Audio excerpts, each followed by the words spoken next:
मेरी माताओं से दो चीजें कहना चाहूंगा, पुरुषों से भी कहना चाहूंगा कि दो बातें अपनी जिंदगी में उतार कर रखना।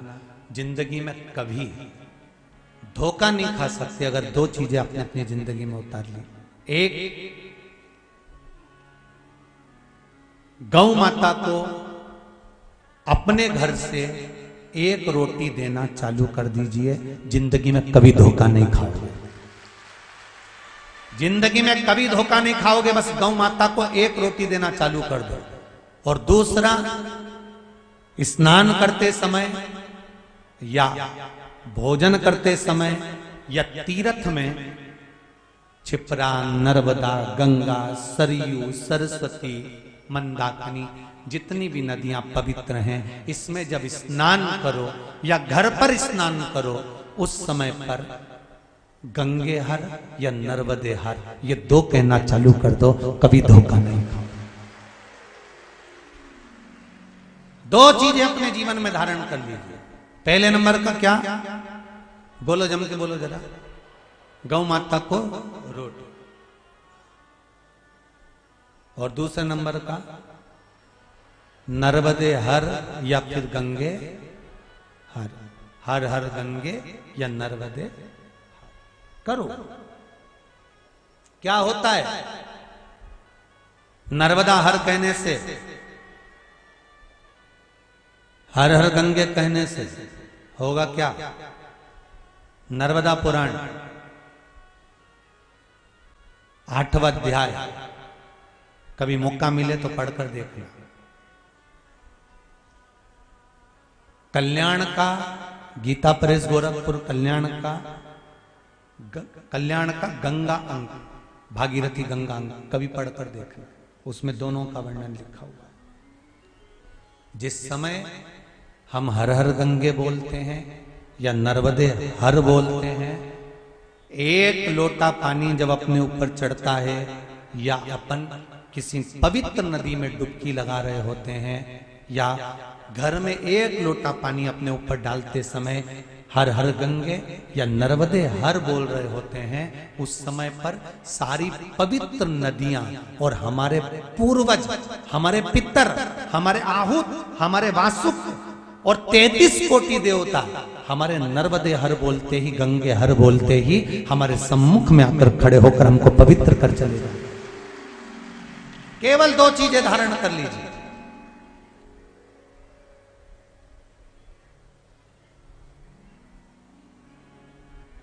एक गौ माता की रोटी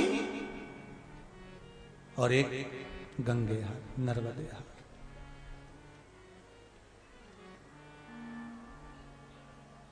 और महाराज,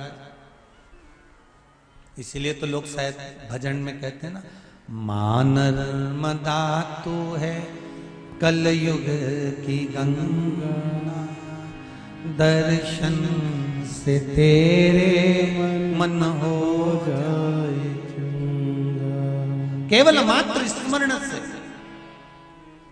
अब इसमें कोई तुम्हारा पैसा लग रहा है क्या? जम के बोलो, कोई पूंजी लगी तुम्हारी? नर्मदे हर कहने में या गंगे हर कहने में या हर हर गंगे कहने में कोई पूंजी लग रही है आपको? जो करो आप निर्मल मन से। कथा में कहा था, व्यक्ति बनकर हम पैदा हुए हैं, पर व्यक्ति बनकर हमको जाना नहीं है, हमें व्यक्तित्ववान बनकर जाना है, कुछ अच्छा कर कर जाना है, जिससे संसार में दुनिया के लोग कभी हमारे जीवन में हमारा नाम ले सके। हमें केवल व्यक्ति बनकर नहीं मरना।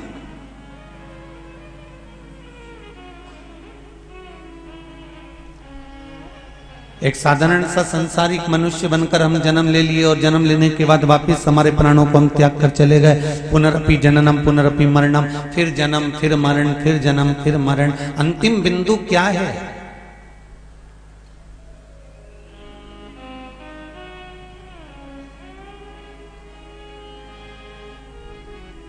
धर्म के लिए, अच्छे कर्म के लिए, सत्कर्म के लिए, भगवत भजन के लिए, भगवत स्मरण के लिए, भगवत चर्चा के लिए, भगवान की अविरल भक्ति के लिए कभी कभी हमको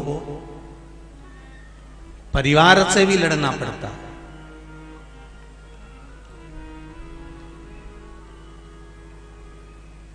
कभी कभी हमको अपने परिवार की ओर भी, उनके भी सम्मुख में खड़े होना पड़ता है कि मैं सत्कर्म कर रहा हूं तो आपको तकलीफ क्या है, मैं भजन करूं तो आपको तकलीफ क्या है, मैं स्मरण करूं तो आपको तकलीफ क्या है। द्वारका कौन कौन गया है? जरा हाथ उठाओ। जो द्वारकाधीश का दर्शन करने कभी द्वारका जी गए हों वो हाथ उठा लो जरा।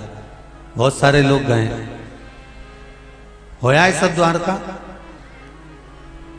द्वारका किसकी थी? कौन बैठा है वहां पे द्वारका में? जम के तो बोलो। द्वारका में कौन बैठा है? द्वारकाधीश। तो द्वारका क्या राजा द्वारकाधीश की थी?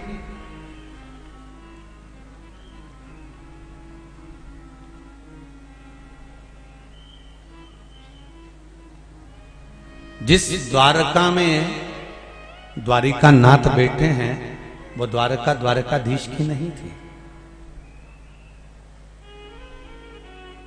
जिस घर में तुम रह रहे हो क्या वो तुम्हारा है? अरे जम के तो बोलो जीजियो, तुम्हारा है? नहीं। किसका था? दादा ससुर का। दादा ससुर को किसने दिया था? उनके पिताजी ने। उनको किसने दिया? उनके पिताजी ने। पिताजी पिताजी देते देते देते देते देते तब तुम्हारे ससुर के पास आया। ससुर के पास से फिर वो तुम्हारे पति के पास आए। पति से फिर वो तुम्हारे पुत्र के पास आए। पुत्र से फिर वो उसके पुत्र के पास आई। तो मकान तुम्हारा है क्या? जमीन तुम्हारी है? घर तुम्हारा है? नहीं। कोई कहे कि द्वारका द्वारकाधीश की है तो ये कह नहीं सकते कि द्वारकाधीश की है। ये भी एक विरोधाभास से राजा अनर्त के पिताजी ने एक दिन कह दिया था। राजा अनर्त से सारे के सारे पुत्र खड़े हुए थे और राजा अनर्त के पिताजी कह दिए कि सारा ब्रह्मांड की जितनी भूमि है, जितनी पृथ्वी है, सब मेरी है।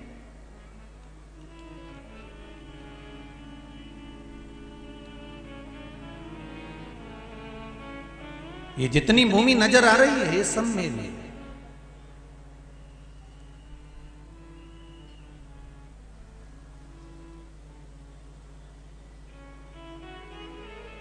ये जितनी जमीन नजर आ रही है ये सब मेरी है।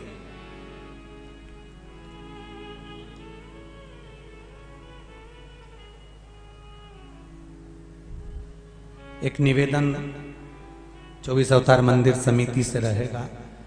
मान लो माताओं को अगर बैठने के लिए इधर जगह ना हो तो पीछे का टेंट खोलकर वहां पर भी बिछात करवा दीजिए, और अगर पीछे साइड में नहीं मिलता है तो इधर का भी टेंट खोलकर बिठा दीजिए। पर कोई भी कष्ट ना भोगे और खड़े ना रहे, इसका विशेष ध्यान रखें। समिति वाले इसका ध्यान रखिएगा, क्योंकि पंडाल लगभग आप लोगों के फुल हैं तो उधर से टेंट खोलकर उधर साइड बिठाना प्रारंभ कर दीजिए। राजा अनर्त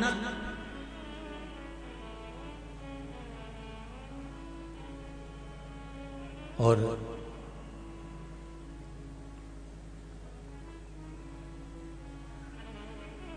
पिताजी कह रहे हैं कि ये सारी सृष्टि मेरी है, ये सारी पृथ्वी मेरी है।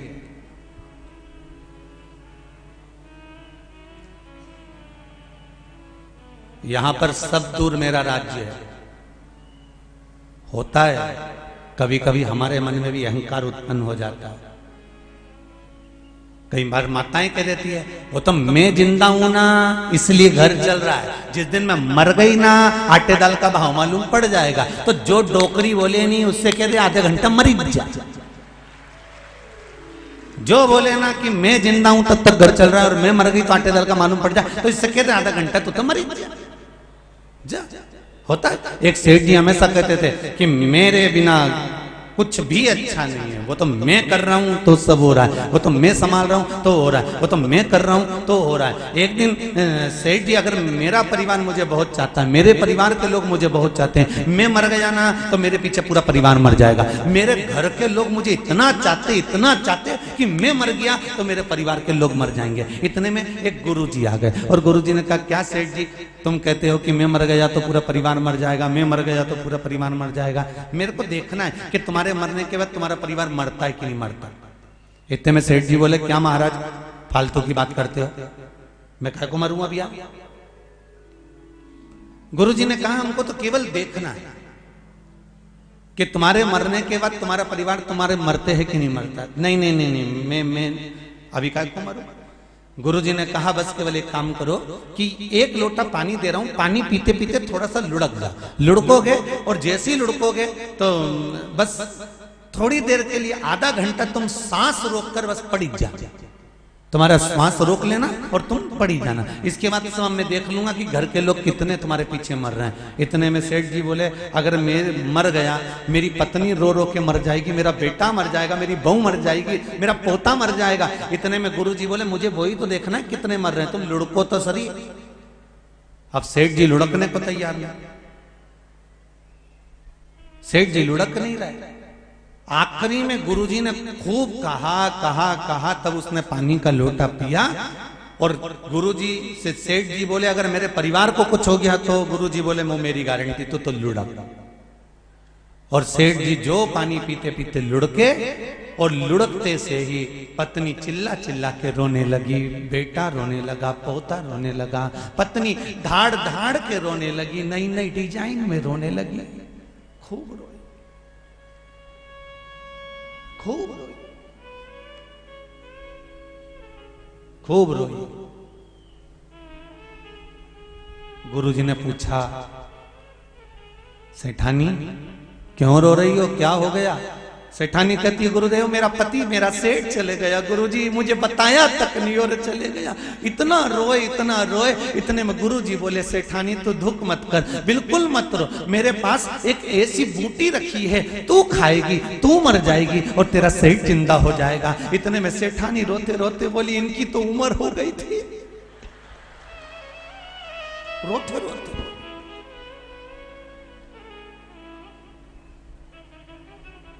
इनकी तो उम्र हो गई थी। इतने में सेठ जी को आया गुस्सा और उठने ही वाले थे। इतने में गुरुजी ने चिमटा खोड़ दिया, पड़े रहे चुपचाप, चुपचाप पड़े रहे। अभी तो कह रहा था कि मेरे पीछे मेरी पत्नी ने बच्चे सब मर जाएंगे। सेठ जी को लगा, अभी तो कह रही थी कि तुम्हारी तो उम्र दिखती नहीं, और क्या कि इनकी तो उम्र हो गई थी। थोड़ी देर बाद बेटा रो रहा था, गुरुजी ने, सेठ जी ने देखा रो रहा है। गुरुजी ने पूछ लिया, बेटा क्यों रो रहे हो, क्या हो गया, किस लिए रो रहे हो।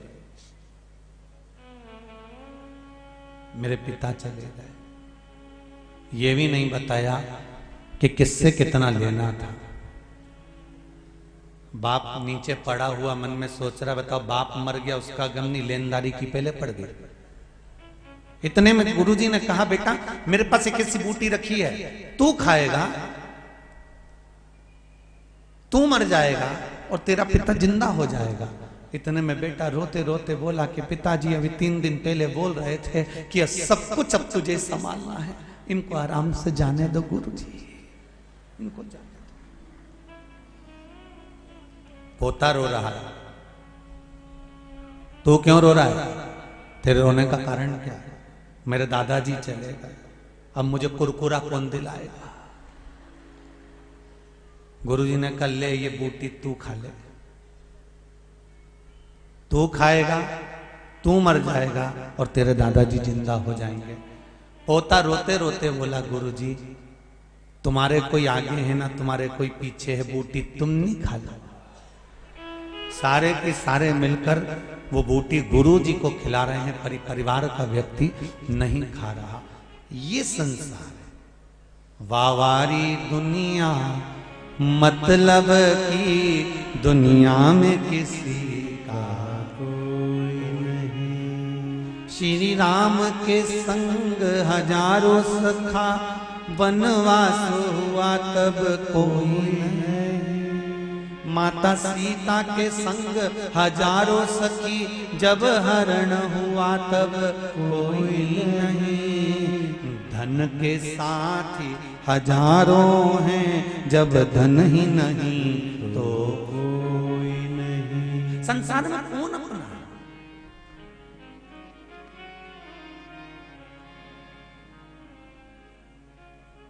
हमें लगता है सब अपने नजर आते, पर कोई।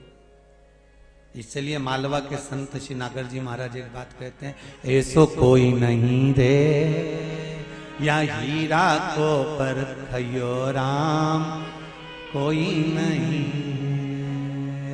ऐसो कोई नहीं रे, या हीरा को परखयो राम, कोई नहीं।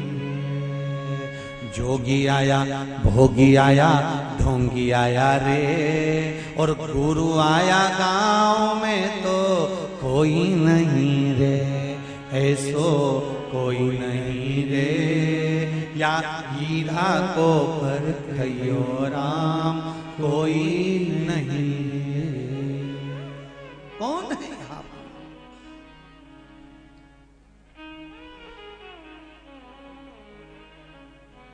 अरे जितने नजर आते हैं सब अपने नजर आते हैं।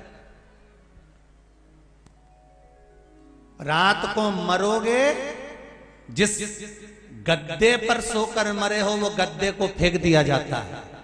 जिस कपड़े को पहनकर मरे हो वो कपड़े को भी, जम के बोलो जरा, फेंक दिया जाता है। जो तुम्हारी दवाई गोली होगी वो भी, अरे बोलो बोलो जरा अच्छे से बोलो, फेंक दी जाती है। जिस जिस चीज का प्रयोग वो मरने वाले व्यक्ति ने करा वो सब फेंक दिया जाता है। उसकी चादर, उसका कम्बल, उसका गद्दा, उसके कपड़े, उसके सब सामान बाहर पटक दिए जाते हैं। अर्थी तो बाद में जाती है, पहले सामान को ले जाकर बाहर पटक देते हैं। संपूर्ण सामग्री उसके प्रयोग की बाहर फेंक देते हैं। और गले में चेन पड़ी हो तो विचार करो जरा, उसको कोई फेंकेगा? फिर तो धीरे से बहू रोती रोती तक घूमता करेगी तो आंसू ढलकाती ढलकाती ढलकाती ढलकाती बोले।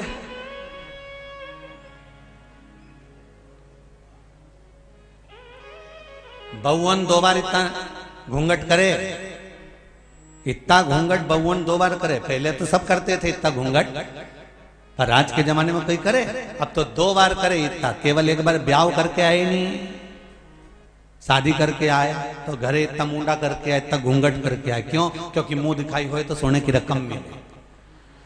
और दूसरी बार इतना घूंघट जब करे जब घर में डोकरा डोकरी मरे, जब घर में कोई बुढ़ा बुढ़ी मरे नहीं तब इतना घूंघट करे। क्यों? क्योंकि आंसुड़ा तो एक आए नहीं, बस डिजाइन में अंदर से चिल्ला आंसू आंसू तो कहीं आए नहीं। बस 2 बार इतना घूंघट।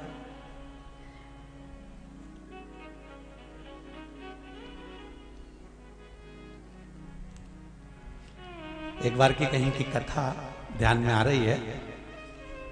एक हमारे कोई यजमान थे बुजुर्ग, वो चले गए तो हमने कहा आशीष एक काम करो, गाड़ी इधर से जा रही है तो उधर से लेके चलो, क्योंकि यजमान चले गए तो अपन थोड़ा सा उनके यहाँ बैठ आएंगे। बहुत समय भी हो गया है, 4-6-8 दिन हो गए थे। तो अब उनको मालूम भी नहीं था कि गुरु जी आ जाएगा। वो सब कोई बहू झाड़ू लगा रही थी, कोई बर्तन मांज रही थी, कोई काम कर रही थी, कोई काम, और सब अच्छी हंस बोल के काम कर रही थी।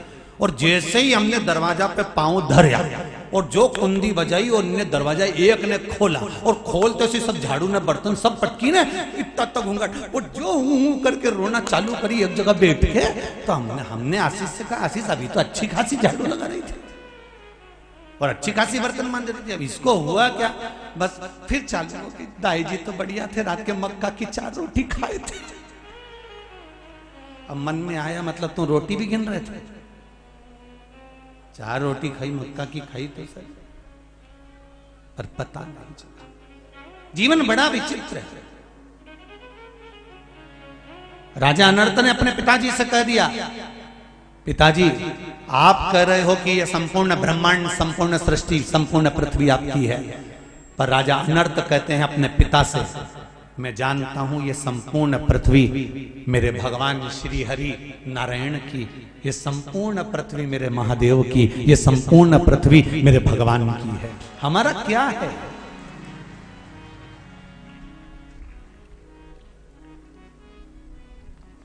अपना क्या है?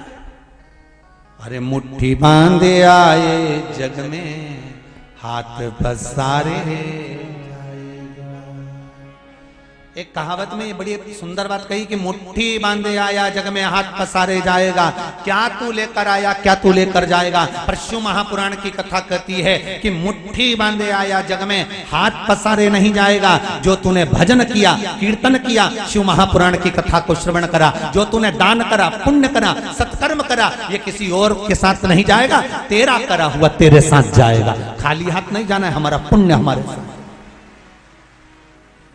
हमारा सत्कर्म हमारे साथ जाएगा, हमारा भजन हमारे साथ जाएगा, हमारा नाम जाप हमारे साथ जाएगा, हमारा शिव महापुराण की कथा जो हम श्रवण कर रहे हैं ये हमारे साथ जाएगी। हम शंकर जी को 1 लोटा पानी चढ़ा रहे हैं, ये हमारे साथ जाएगा। हम 11 रुद्र के लिए कुछ दान दे रहे हैं, ये हमारे साथ जाएगा। हम भगवत स्मरण कर रहे हैं, ये हमारे साथ जाएगा। हमारा किया गया सत्कर्म हमारे साथ जाने वाला है, ये किसी दूसरे के साथ नहीं जाएगा, अपने साथ जाना।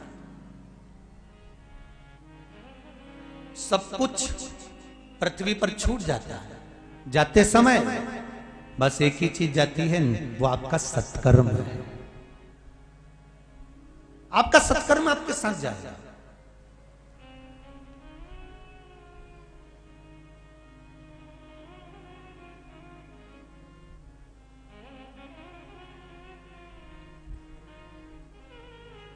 अरे भाई, अवस्था तो यूं ही जा रही है, चली जा रही है उम्र धीरे धीरे, चली जा रही है उम्र धीरे धीरे, बुढ़ापे का होगा असर धीरे धीरे, झुकी जा रही कमर धीरे धीरे। ये संसार सागर में हम जन्म लिए, ये अवस्था के अनुकूल ये ढलती चली जाना। अगर कुछ साथ दिया है तो वो केवल आपका भजन, अगर साथ दिया है तो वो आपका स्मरण, अगर साथ दिया है तो वो आपका नाम कीर्तन। देखो एक पत्र में किसी बेटी ने लिखा है,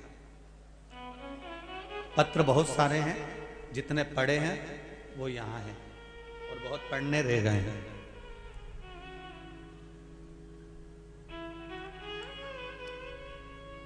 सविता मंडलोई धार से हैं, कहीं बैठी हो तो हाथ उठाइएगा। सविता मंडलोई धार से कहीं बैठी दिख रही हो तो हर हर महादेव बोल देना।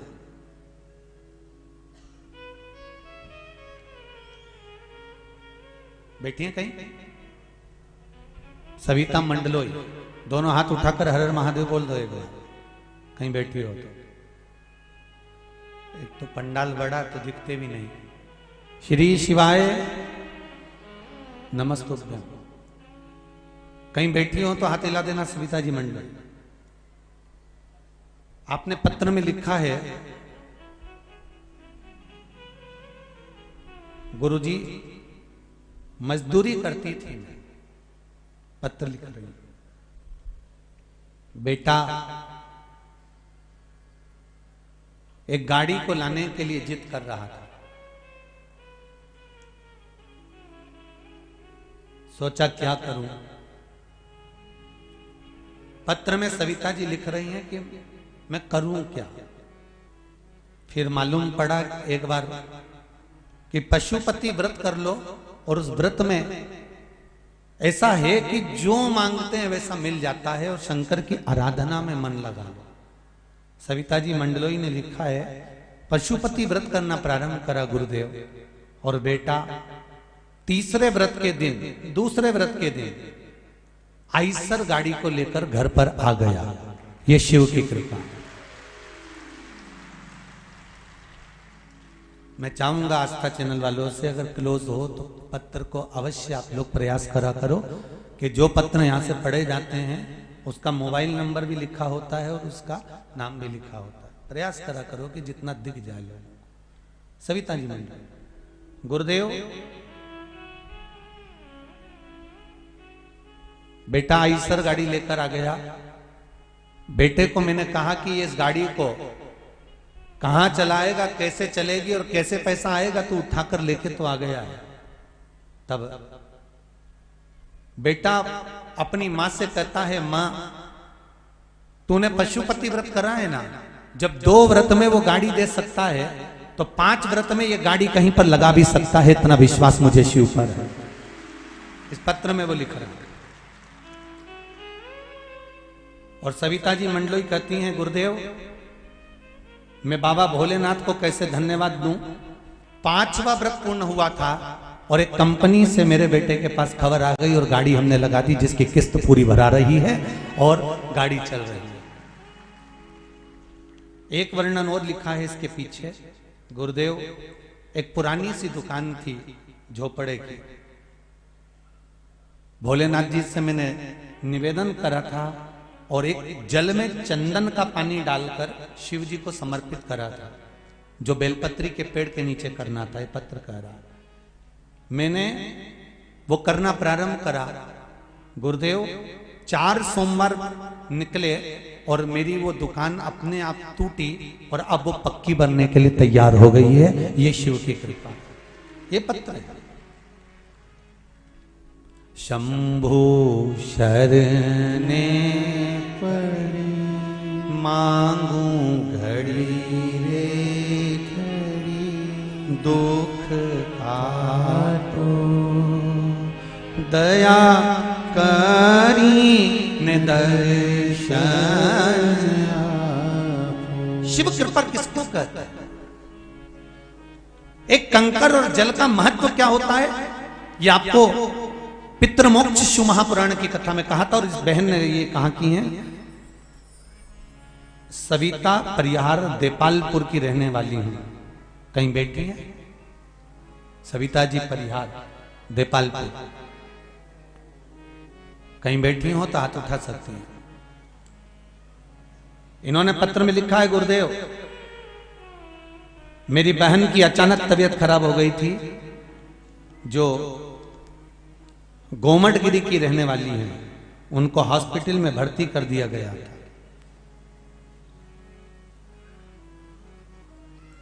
उनके ब्रेन में खून जमने के कारण डॉक्टर ने उनका ऑपरेशन का बोल दिया था। कहीं बैठी हैं क्या? हाथ उठा सकते हैं। डॉक्टर ने उनका ऑपरेशन करने का कहा था। गुरुजी मैं सविता परिहार, मैंने अपनी बहन के लिए पशुपति व्रत करना प्रारंभ करा और डॉक्टर ने जो ऑपरेशन का बोला था, 3रा व्रत पूर्ण हुआ गुरुदेव। उसकी याददाश्त भी आ गई, उसकी वाणी भी खुल गई, उसको सुनाई भी देने लगा और उसका पूरा शरीर काम करने लगा। ये पत्र में लिखा है।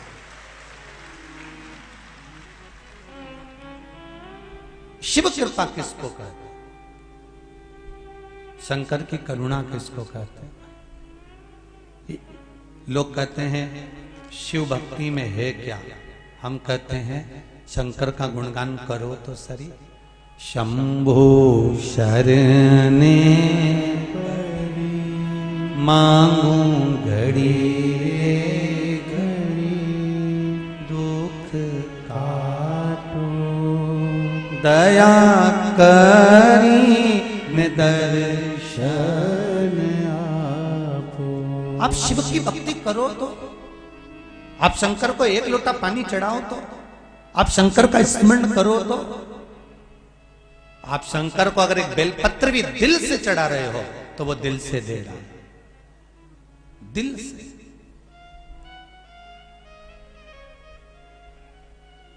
एक बहन ने तो पत्र में लिखा है, गुरुजी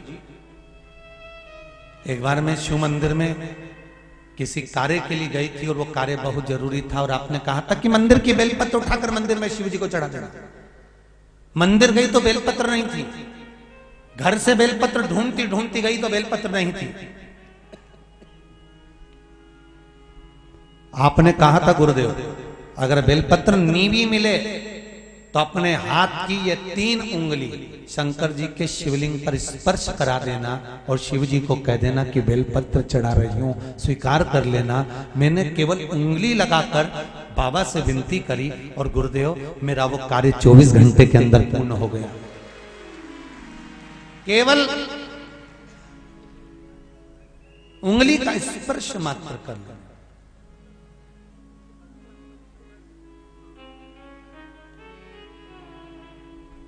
केवल उंगली का स्पर्श।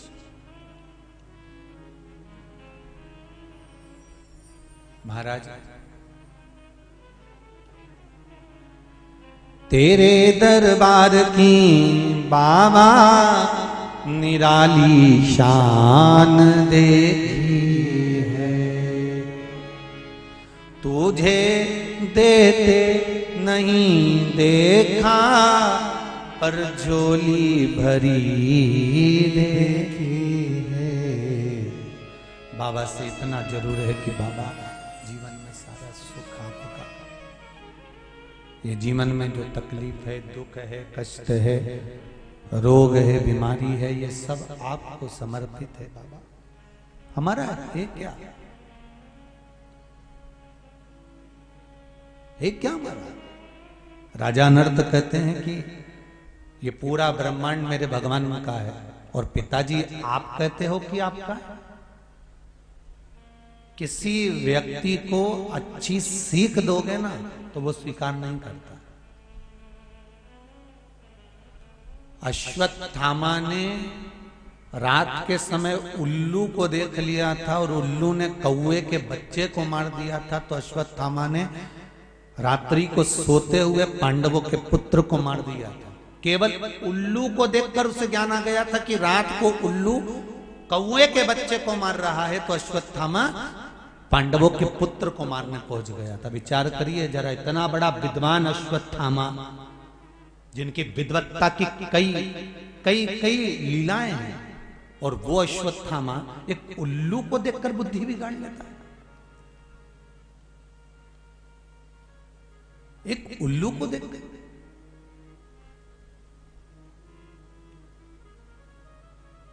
अच्छी बात लोगों के दिमाग में कम बैठती है, बुरी बात होगी ना तो जल्दी बैठ जाती है। जैसे एक महाराज जी प्रवचन दे रहे थे, महाराज जी ने खूब सुंदर भागवत जी सुनाई, खूब सुंदर महाभारत सुनाई, खूब सुंदर गीता जी सुनाई।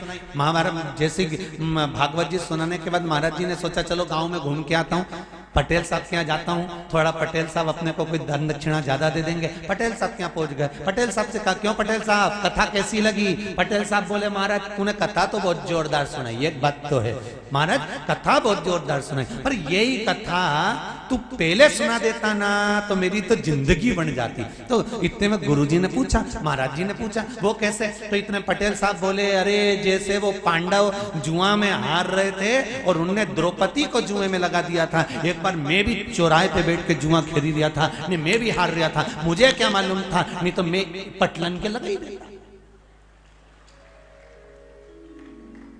मैं भी पटलन के लगा देता।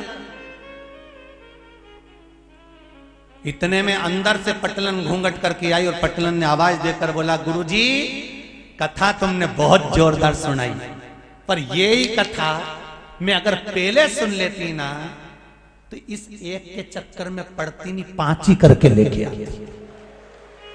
एक के चक्कर में थोड़ी ना पड़ती। महाराज जी ने सोचा चुपचाप निकल लो, महाभारत यहीं चालू हो गई है, अब नहीं पूछना कि कथा कैसी चल रही है, अब तो अपने को निकलना। कथा में से अच्छाई ढूंढने का प्रयास करें, बुराई नहीं। कथा में से कुछ अच्छा ग्रहण करने का प्रयास करें, बुरा नहीं।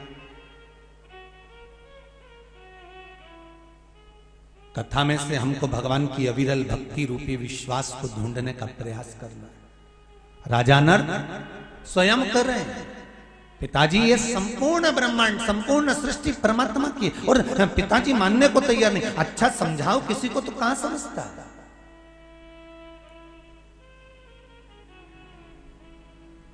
नहीं समझो।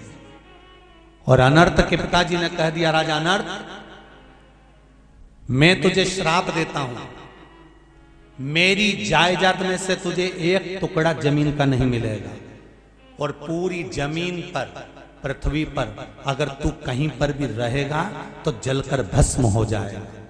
अब तुझे जहां जाना हो चले जा। अनर्थ तो भागे और समुद्र के अंदर कूद गए, पानी में जाके खड़े हो गए। राजा अनर्थ पानी में जाकर खड़े।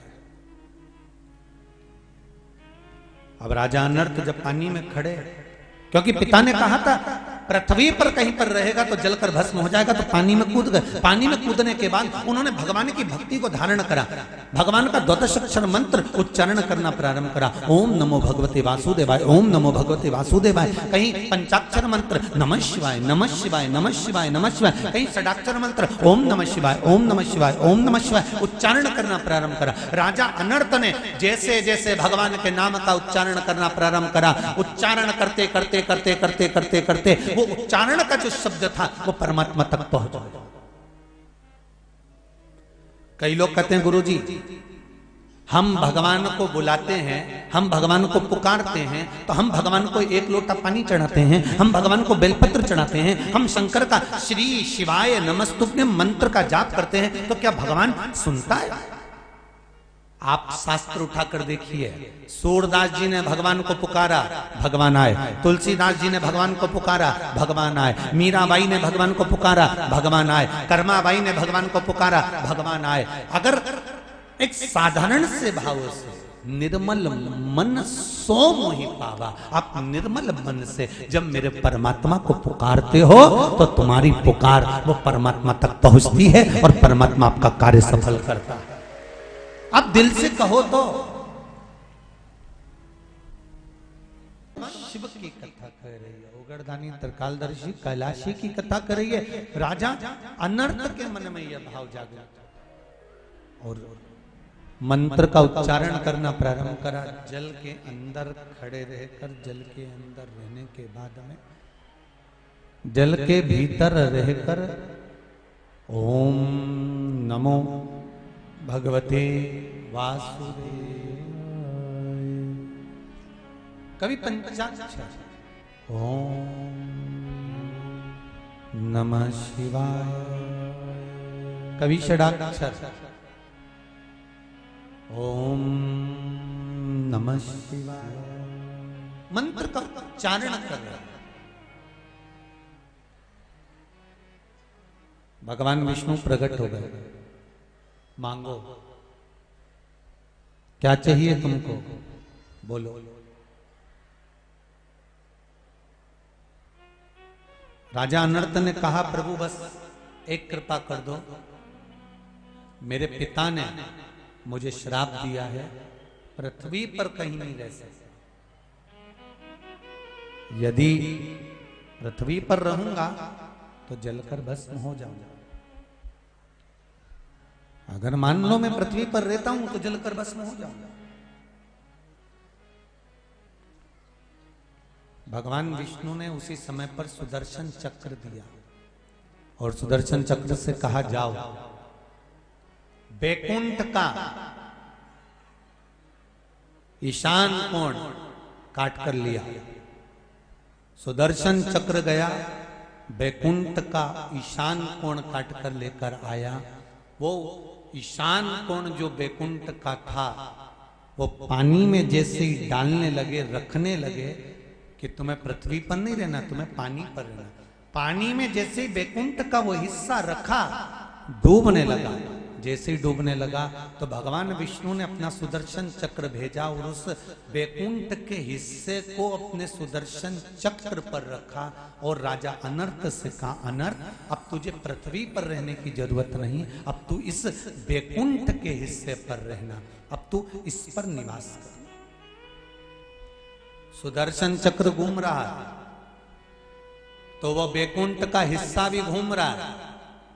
राजा अनर्थ खड़े होकर उस बैकुंठ के हिस्से का दरवाजा ढूंढ रहे थे कि दरवाजे में प्रवेश कहां से करना है, द्वार कहां, द्वार कहां, द्वार कहां, द्वार कहां, बार बार पूछा जा रहा था। तब भगवान विष्णु ने द्वार का रास्ता दिखाया, तब उसका नाम द्वारका पड़ गया। महाराज तब पड़ा उसका नाम। तो द्वारका किसकी है? जम के बोलो जरा। राजा अनर्थ की। अब राजा अनर्थ द्वारका में रहने लगे। राजा अनर्थ के घर में पुत्र हुए रेवत। रेवत के घर में बेटी हुई रेवती। रेवती के विवाह की तैयारी होने लगी। कोई ऐसा लड़का मिल जाए जो इस गदा युद्ध में रेवती को हरा दे और रेवती के साथ विवाह कर ले। तो रेवती का विवाह हुआ किसके साथ में? बलराम जी के साथ। अब द्वारका के राजा कौन हो गए? राजा रेवत ने कन्यादान में वो द्वारका रेवती को दे दी। तो रेवती के पति द्वारका के राजा बलराम जी हो गए, दाऊ जी हो गए। दाऊ जी द्वारका के राजा बनकर बैठ गए। समय आया और मेरे भगवान कृष्ण रुक्मणी जी को भगा कर लेकर आए। रुक्मणी को लेकर आए द्वारका। तो द्वारका में आते से रुक्मणी जी का जब मंगल विवाह हुआ तो कन्यादान करने के लिए ब्राह्मण ने कहा, इस रुक्मणी का कन्यादान कौन करेगा? इसके पिताजी तो आए नहीं। जब पिताजी नहीं आए तो कन्यादान कौन करेगा? तब रेवती ने अपने पति बलभद्र जी से कहा, स्वामी, बड़ा भाई जेठ होता है, जेठ पिता के तुल्य होता है। अगर कोई कन्यादान करने वाला नहीं मिलता रुक्मणी का, तो रेवती और बलभद्र कन्यादान करेंगे इस रुक्मणी का। इस रुक्मणी का कन्यादान बलभद्र और रेवती करेंगे। अपन दोनों चलकर कन्यादान करते हैं, चलिए। पर बलभद्र जी ने पूछा, रेवती कन्यादान में दोगे क्या इस रुक्मणी के? तो रुक्मणी जी कहती है, चिंता मत करो, जो मेरे पिता ने द्वारका दी थी वही मैं रुक्मणी के कन्यादान में द्वारकाधीश को दे देती, वही दूंगी। अब राजा अनर्थ की द्वारका रेवत को मिली, रेवत से रेवती को मिली और रेवती से वो द्वारका द्वारकाधीश को मिली। वो कोई साधारण है द्वारका? हमको लगता है हमारा। अरे भाई, ब्रह्मा जी को ये महसूस हो रहा था, ब्रह्मदेव को, कि ये संपूर्ण सृष्टि का संचालन मैं कर रहा हूं। आप जब काम करते हो ना दुकान पर, खेती पर, तो आपको लगता है कि सब काम नहीं कर रहा। पर शिव महापुराण की कथा कहती है कि मेरा आपकी कृपा से सब काम हो रहा है, करते हो भोले बाबा मेरा नाम हो रहा है। हम कोई करने वाले नहीं, करने वाला तो मेरा देव अधिदेव महादेव है। कौन कर रहा है? पूछा स्वयं ब्रह्मा जी ने पूछा।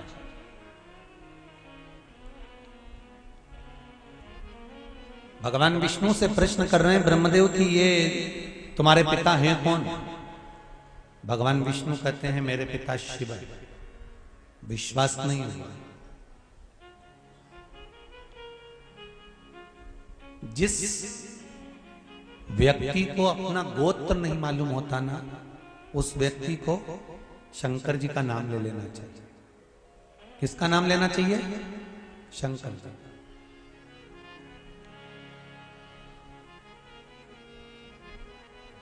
गोत्र का कितना झंझट है जरा समझ लेना। जरा श्रीमद् भागवत में आता है, भागवत जी सुनिए आप सबने।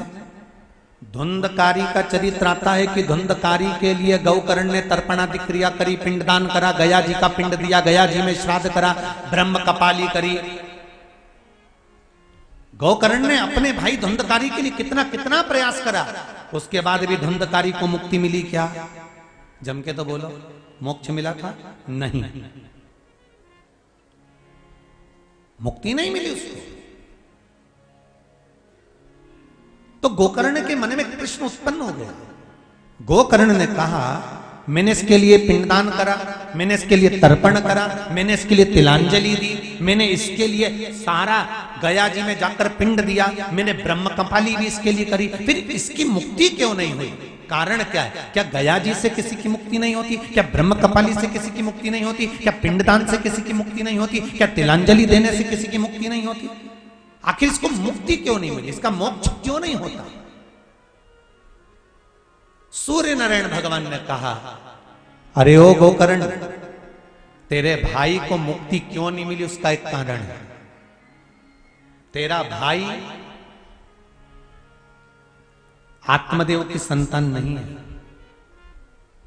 ये धुंधली का पुत्र नहीं है, ये तो धुंधली की सहेली का पुत्र है। उसको ये गोदी लेकर आ गई थी, पैसे दे दिए थे, बेटे को लेकर आ गई थी।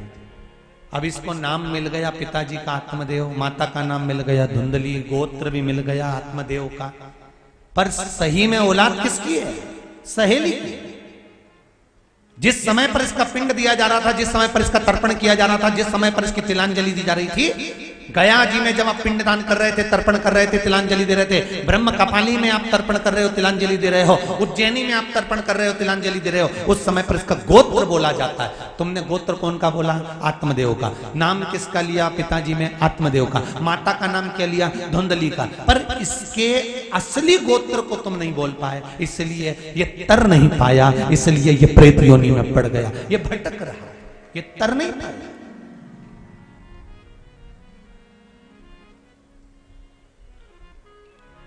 गोत्र का होना जरूरी है, और जिस व्यक्ति को गोत्र मालूम नहीं है उसको शंकर का नाम ले लेना चाहिए। नमः शिवाय, शिव शंकराय। आप शिव का नाम, श्री शिवाय नमस्तुभ्यं, श्री शिवाय नमस्तुभ्यं। जब गोत्र नहीं मालूम तो शिव का नाम ले। पत्र में लिखा है, देखो,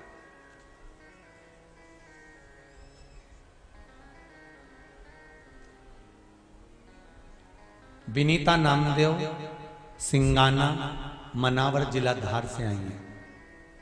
कहीं खड़ी हो, अगर बैठी हो तो आप ही हैं। दोनों हाथ उठा दो, एक बार दोनों हाथ उठाओ, हर हर महादेव। विनीता जी, माइक पहुंच सकता है क्या?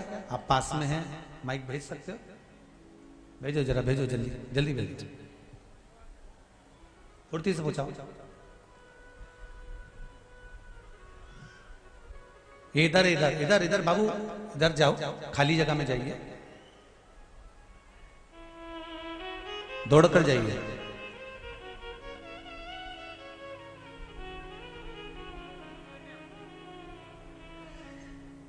हाँ, ले जाओ दौड़ के बेटा। विनीता जी नामदेव, सिंगाना, मनावर, जिला धार से आई हैं। श्री शिवाय नमस्तम गिरी जी। बहुत बुलंदता है आपकी आवाज में जी जी, आनंद हो। श्री शिवाय नमस्तभ्यम। बड़े खुश दिख रहे हो। आपने लिखा है दीदी कि गुरुदेव, मेरे पति का एक्सीडेंट हो गया था और एक्सीडेंट भी बड़ा बुरा हुआ था। हाँ गुरुजी। अब कैसे? मेरे पति के पैर में क्रैक आ गया था जी। अब कैसी स्थिति है उनकी? अब बिल्कुल ठीक ही है। कोई ऑपरेशन वगैरह तो नहीं करना पड़ा? नहीं नहीं, बाबा ने संभाल लिया? बाबा ने संभाल लिया।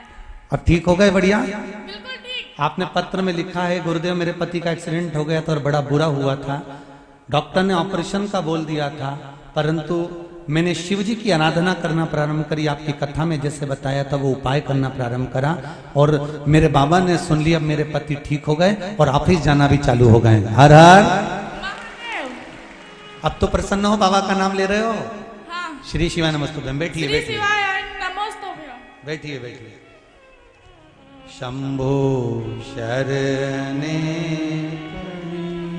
मांगू घड़ी रे। एक पत्र और बड़ा सुंदर आया है, संजना जी पांडे कहीं बैठी हैं, इंदौर से आई हैं संजना पांडे। कहीं बैठी हो तो हाथ हिला दीजिए या हर हर महादेव बोल दीजिए।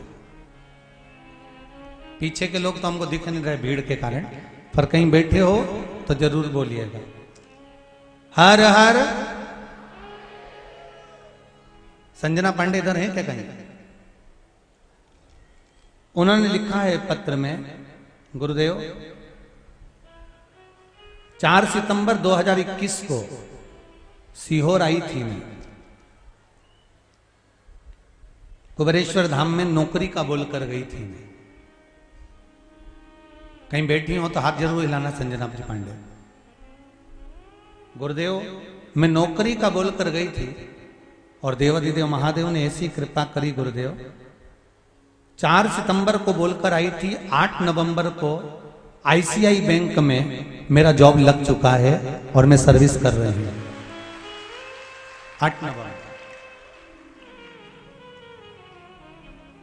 ये मेरा शिव है, ये मेरा शंकर है। उसकी भक्ति, विश्वास, दृढ़ता। और एक आपसे भी निवेदन करूंगा, जितने लोग इस पंडाल में कथा सुन रहे हो और जितने टीवी के माध्यम से या मोबाइल के माध्यम से कथा सुन रहे हो, कथा सुनने की तारीख, समापन की तारीख लिख के रखना।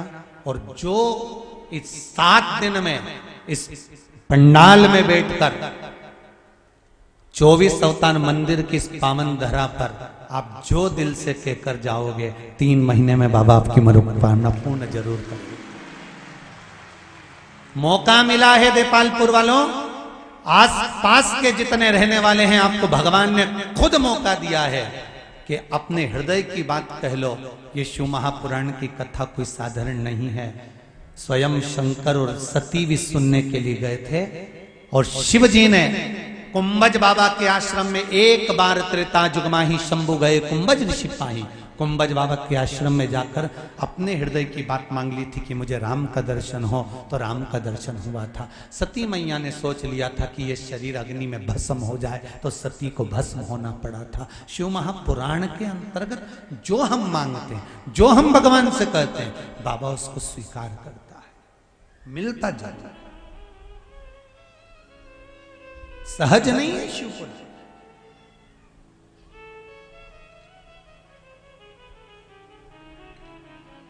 शंकर की कृपा सहज नहीं है।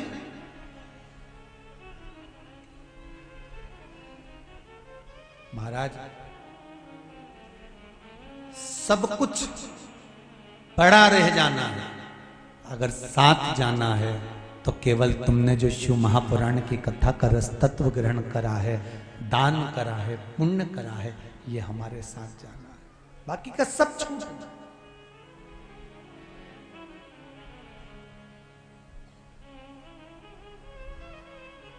अरे देख लिया संसार हमने, देख लिया सब मतलब के यार हमने देख लिया। झूठे नाते झूठे रिश्ते, झूठे नाते झूठे रिश्ते, झूठा है संसार हमने देख लिया। सब मतलब के यार हमने देख लिया। तुम्हारे जीवन में अगर थोड़ा सा दुख आएगा ना, थोड़ी सी तकलीफ आएगी ना, थोड़ा सा कष्ट आएगा ना, थोड़ी सी बीमारी आएगी ना, थोड़ा सा रोग आएगा ना, थोड़ी सी तकलीफ तुम्हारी जिंदगी में आकर आकर खड़ी होगी, सबसे पहले साथ तुम्हारे रिश्तेदार छोड़ेंगे, सबसे पहले साथ तुम्हारे अपने छोड़ेंगे, सबसे पहले साथ तुम्हारे अपने छोड़कर जाएंगे। और आखिरी में जब कोई साथ नहीं आएगा, तब वो देवाधिदेव महादेव तुम्हारे सामने खड़ा मिलेगा, तब वो शिव सामने खड़ा मिलेगा। मेरा शंकर, जब डॉक्टर भी हार जाते हैं, हाथ छोड़ देते हैं, तब डॉक्टर भी कहते हैं अब उसके हाथ में है। मतलब डॉक्टर को भी मालूम है कि एक डॉक्टर और ऊपर बैठा हुआ है जिसने गणेश जी का माथा जोड़ दिया, प्लास्टिक सर्जरी करने में नंबर बने। ससुर को बकरे का मुंह लगा देता है, बेटे को हाथी का मुंह लगा देता है, और मनुष्य के धड़ पर हाथी का मुख और बकरे का मुख लगाकर जोड़कर भी उनको जिंदा कर सकता है। तो वो देवाधिदेव महादेव, वो महामृत्युंजय ही हो सकता है, कोई दूसरा नहीं हो सकता।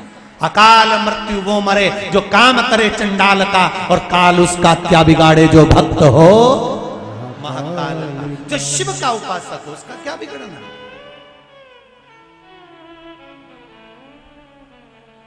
सब मतलब के यार हमने देख लिया, सारे मतलब के। भगवान विष्णु, भगवान ब्रह्मा, गोत्र नहीं मालूम, शिव नाम ले लो। कुछ नहीं जानते, हम पढ़े नहीं है, हम लिखे नहीं, हमको कुछ नहीं आता, हम तो अनपढ़ हैं, पर एक चीज तो जानते हैं, क्या? श्री शिवाय नमस्तु। हम कुछ नहीं जानते, बस एक मंत्र जानते हैं जो शिव महापुराण की विद्येश्वर संहिता में पूर्ण रूप से वेद व्यास जी ने लिख दिया। और वेद व्यास जी ने यह भी लिख दिया कि इस मंत्र का उच्चारण करने वाला शंकर को सामने प्रकट कर सकता है, शिव की शरणागति जा सकता है, मात्र इस मंत्र का उच्चारण करने वाला। शिव महापुराण के विद्येश्वर संहिता में लिख दिया।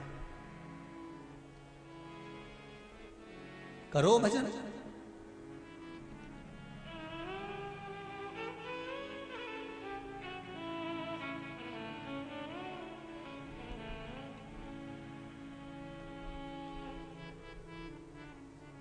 जब बीमारी बढ़ जाए, मान लो कोई बीमारी हो गई, पीछा नहीं छोड़ रही है, कोई बीमारी अगर हो जाए, और ये पत्र में लिखा है किसी बहन ने, शायद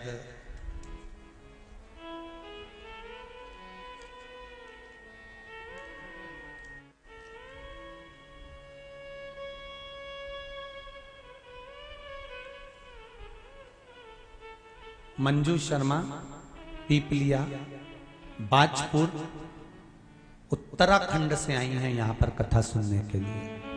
उत्तराखंड, आप ही हैं? दोनों हाथ उठाकर बोल दो एक बार, हर हर महादेव। दीदी, आपने पत्र में लिखा है, गुरुजी मैं उत्तराखंड से आई हूं, पीपलिया, बाजपुर, उत्तराखंड से। अपने पति विनोद शर्मा के साथ आई हूं। आपके पति भी आए हुए हैं? कहां बैठे हैं? जरा वो भी खड़े हो जाएं। विनोद जी, आप ही का नाम है जी? हर हर महादेव। विनोद जी और मंजू जी, देपालपुर की इस पावन धरा में आप इतनी दूर से पधारे, आपका स्वागत, वंदन, अभिनंदन है। उत्तराखंड से आए हैं गुरुदेव हम लोग। टीवी पर कथा सुनते थे, रिजर्वेशन भी हुआ था, 2 मार्च को हमको वहां आना था रुद्राक्षोत्सव में, पर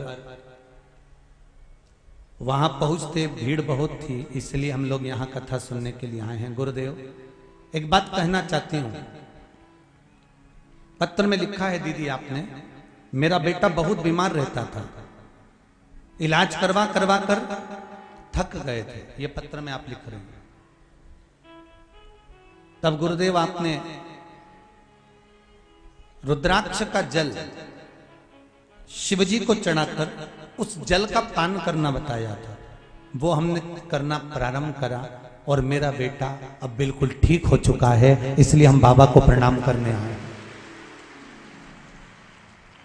बैठिए मंजू जी शर्मा, विनोद जी शर्मा, बहुत बहुत साधुवाद, बैठिए। हर हर महादेव।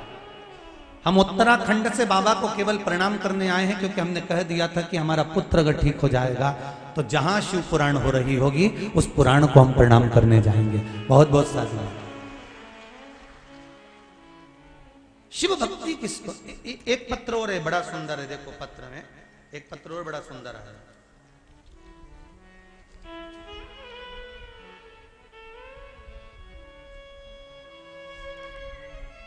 श्रीमती नीलिमा मुकेश जी खंडेलवाल,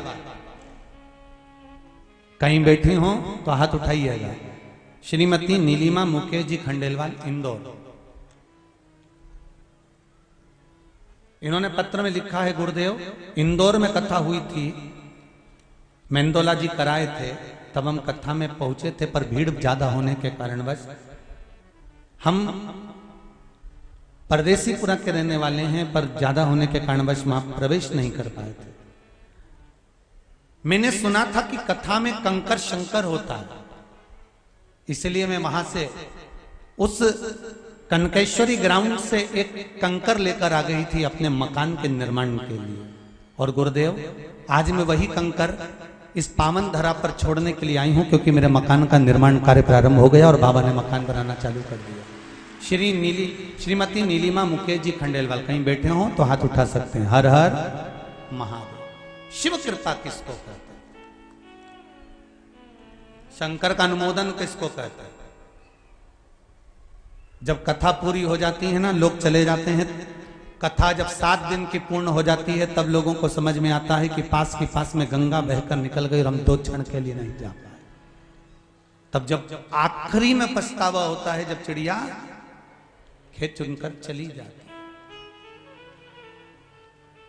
स्वयं शिव है शिव महापुराण, आपका विश्वास है शिव महापुराण, भरोसा है शिव महापुराण।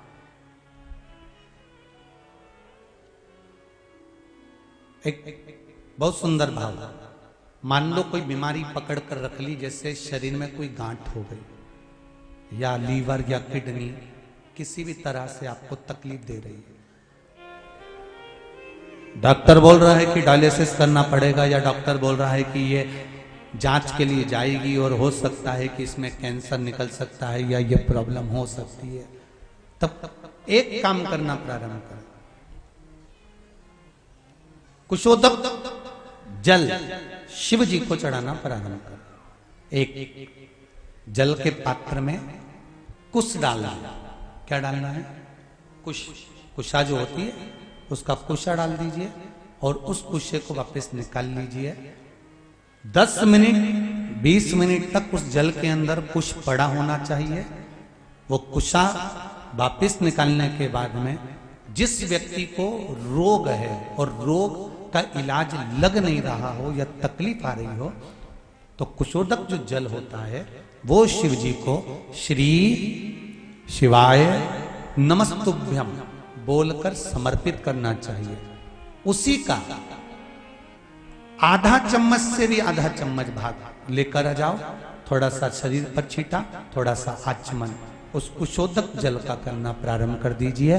बाबा चाहेगा शरीर ठीक होना प्रारंभ हो जाए।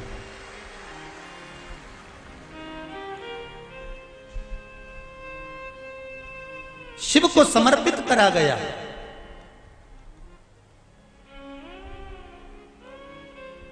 कुश का जल भगवान शंकर को जब समर्पित किया जाता है तो केवल शिव के लिए नहीं रहता, वो जल हमारे पूर्वजों के लिए भी रहता है।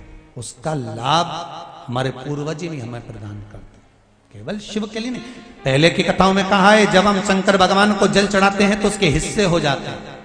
वो जल के हिस्से शिव को चढ़ाते से ही हो जाते हैं। 33 कोटि देवता में चले जाते हैं, गणेश जी का चले जाता है, पितरों का चले जाता है, भोलेनाथ जी का चले जाता है, वास्तु को चले जाता है, आहु दोष में जाता है। ये हमारा एक लोटा पानी जो हमने शंकर भगवान को चढ़ाया, उसके हिस्से अपने आप भगवान शंकर उसी समय पर कर देते हैं और हमारे जीवों को तृप्त कर देते हैं। भगवान ब्रह्मा ने भगवान विष्णु से कहा तुम्हारे पिता कौन है?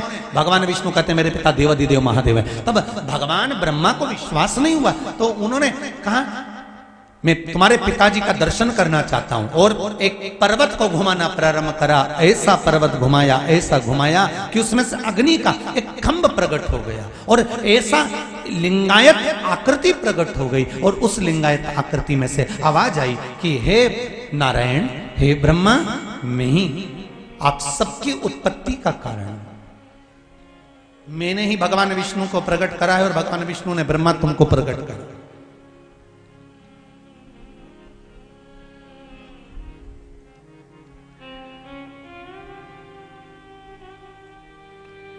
सुनो,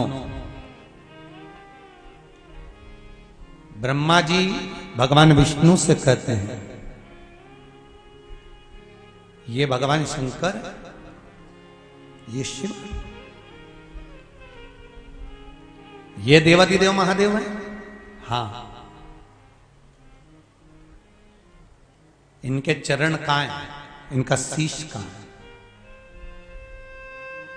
शिवलिंग का चरण और शीश मालूम नहीं पड़ता। तुम जहां बैठकर जल चढ़ा दोगे शिव उसको स्वीकार कर लेता है, क्योंकि कंकर में शंकर बसा होता है। कंकर में शंकर बसा होता है। तुमने जहां चढ़ाया शिव ने स्वीकार कर लिया।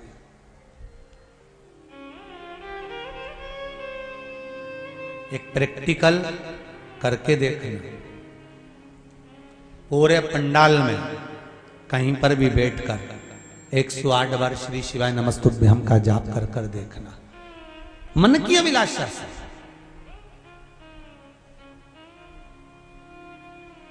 जो टीवी पर सुन रहे हैं आस्था चैनल पर, जो फेसबुक यूट्यूब पर कथा श्रवण कर रहे हैं, शिव पर विश्वास कर आप दिल से कहो तो उसको, कथा सुनते सुनते उससे बात तो करो। हमारे यहां की माताएं एक भजन गाया करती थी, बड़ा पुराना भजन है, भोले बाबा से मिलने का सत्संग ही बहाना, दुनिया वाले क्या जाने मेरा रिश्ता, जम के तो बोलो पुराना है। और ना जाने कहां कहां ढूंढा उन्हें, फिर आखिरी में मालूम पड़ा सत्संग में पाया है।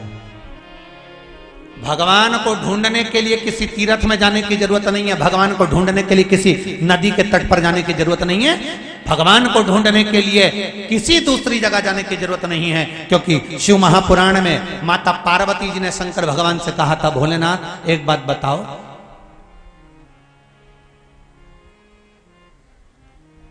दुनिया के लोग आपको ढूंढते हैं, आप कहां छुपे होते हो?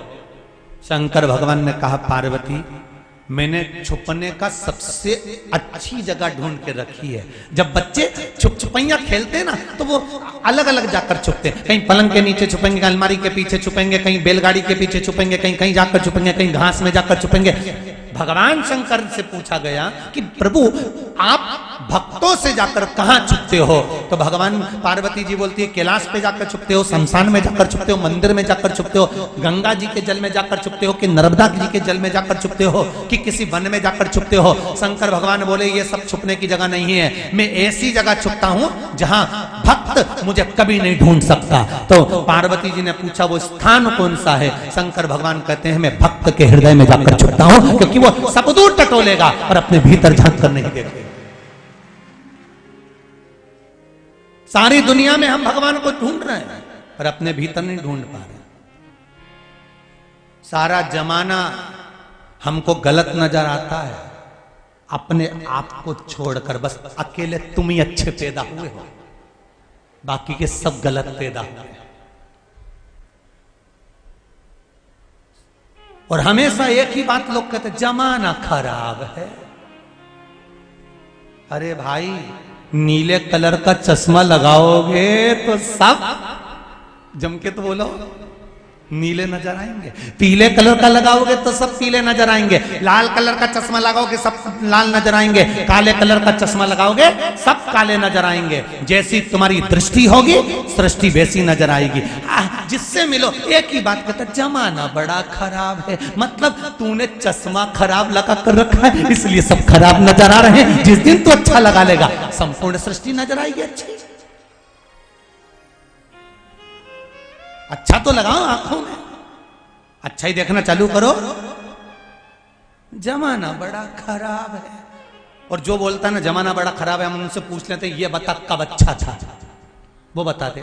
सतयुग में अच्छा था, हिरण्यकशिपु पैदा हुआ था जो अपने बेटे तक को नहीं छोड़ा। त्रेता में अच्छा था, रावण जैसा पैदा हुआ, विभीषण को लात मार के भगा दिया।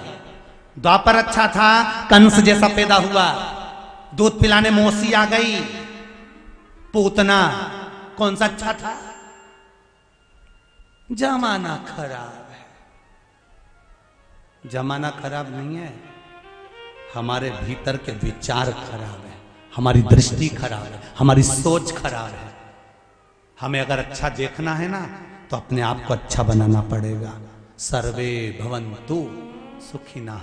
हमको कुछ बुरा दिखे, स्वयं भगवान कृष्ण ने युधिष्ठिर से कहा, जाओ संसार में से कोई बुरा व्यक्ति ढूंढ कर लेके आ। और दुर्योधन से कहा कोई अच्छा व्यक्ति ढूंढ कर लेके आ। दुर्योधन को अच्छा नहीं मिला, युधिष्ठिर को बुरा नहीं मिला, क्योंकि युधिष्ठिर सब में अच्छा ही ढूंढ लेता था और दुर्योधन सब में बुरा ही ढूंढ लेता था। सास सोचती है कि मेरी बहू को सुधार दूं, बहू सोचती डुकरिया में तुझे ऊपर से धार दूं। सुधरे कौन? कौन सुधरता? इसलिए फिर निवेदन है कि हमें देख लिया संसार, हमने देख लिया सब मतलब के यार, हमने देख लिया। कितने मतलबी लोग, संसार में कितना मतलब भरा हुआ है साहब।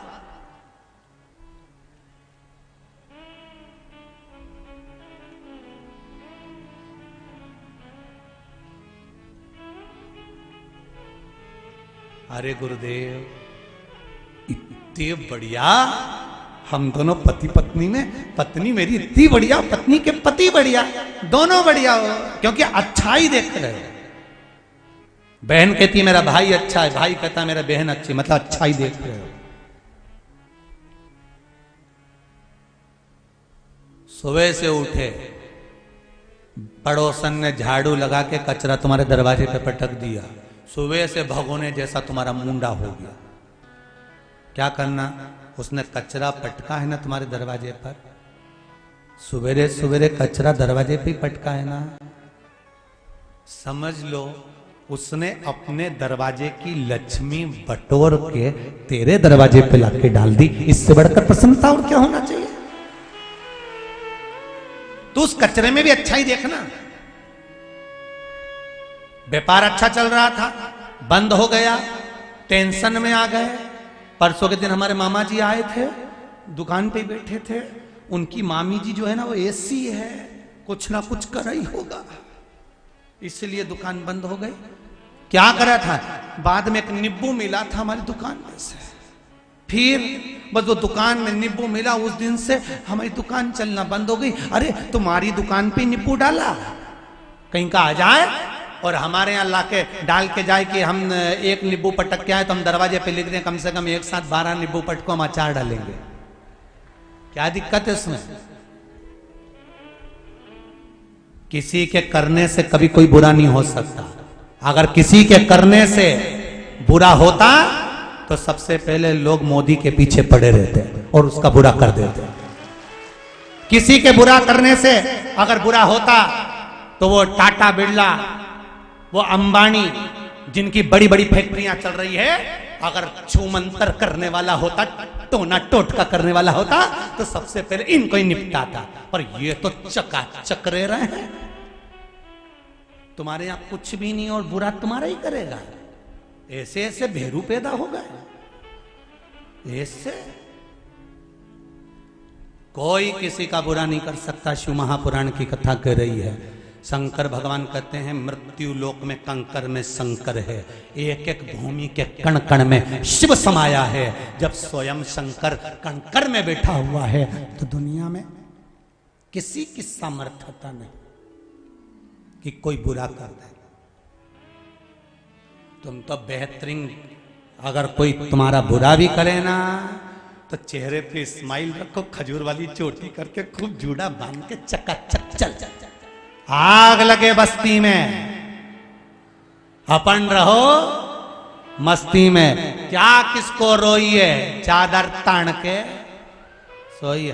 किसी के चक्कर में मत पड़ना, नहीं तो लोग तुरंत तुमको पगला बनाने में नंबर 1 बैठे रहेंगे। न नारियल ने दाना लेके अगरबत्ती लेके पहुंच जाओगे और घूमता घूमता व्यक्ति यूं बोलेगा तेरे ही घर का है, और जैसे ही तुम उसके यहाँ गए उसने एक ही बोला तेरे ही घर का है। मतलब इसको समझ में आ गया कि मेरी 4 दिन पहले जेठानी से लड़ाई हुई थी, उसने कुछ करवाया, अब जेठानी से मुंह फुला के फिर रहे। अरे क्यों? देवी देवता कभी किसी का घर नहीं तोड़ते साहब। देवता कभी नहीं कहते कि तेरे घर वालों ने करा है। देवता तो ये कहते हैं हमने दोष देखा वास्तु में, पत्रिका में दोष देखा, वास्तु में दोष देखा, पाइप बदल लिए, घर बदल लिए, पत्रिका बदल ली, अंगूठी बदल ली, सब कुछ बदल लिया। सारी दुनिया में पितृ दोष देखा, वास्तु दोष देखा, काल सर्प दोष देखा, पर एक दोष नहीं देख पाए कि अपने भीतर क्या दोष है। वो दोष अपना देखो ना कि हम कैसे हैं। हम दुनिया को सुधारने चले, अपना दोष नहीं देख पाते। इसलिए निवेदन है, हरियो जी जियो देवपालपुर वालियों,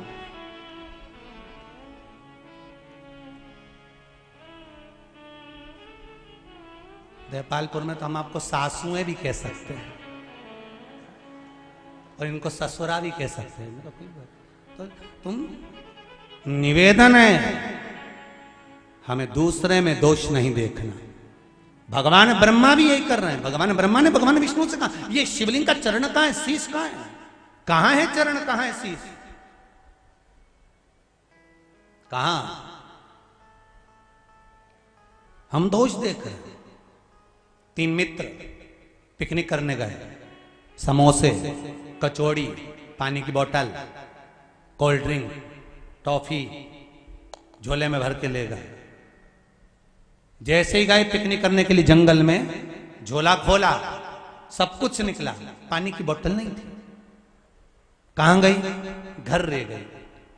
कौन जाएगा लेने? इन तीनों ने नाम लिखा और पर्ची फेंकी, जिसका नाम आएगा वो जाएगा। नाम की पर्ची फेंकी, एक का नाम आया, वो बोतल लेने के लिए उसको भेजा, तू जा बोतल लेने, जब तक हम समोसा, कचौड़ी, इमरती, जलेबी, भजिया, पकौड़ा कुछ नहीं खाएंगे जब तक तू नहीं आएगा। और उसको भेज दिया। वो गया, आधा घंटा हो गया नहीं आया, 1 घंटा हो गया नहीं आया, 1.5 घंटा हो गया नहीं आया, 2 घंटे हो गए नहीं आया। इन दोनों ने विचार करा, उसकी मम्मी पापा ने कहीं काम पे लगा दिया होगा, चलो कचौड़ी समोसा निकालो और खाने की तैयारी करो। इनने कचौड़ी समोसा निकाला और निकाल के दोनों ने समोसा लिया और मुंह में ले जाने ही वाले थे, इतनी देर में वो पेड़ के पीछे से आ गया और आते से ही बोला, मुझे पहले ही मालूम था कि तुम दोनों खा जाओगे, इसलिए मैं गया ही नहीं। वो मैं ही खड़ा।